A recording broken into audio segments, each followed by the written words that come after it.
Level it up. In this spectacular footage from the hangar deck camera, a wall of water engulfs the ship.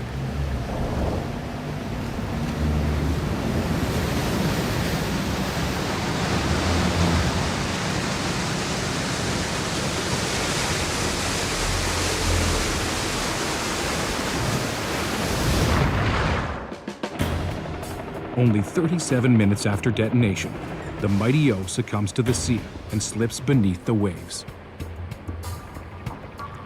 She's starting to right herself.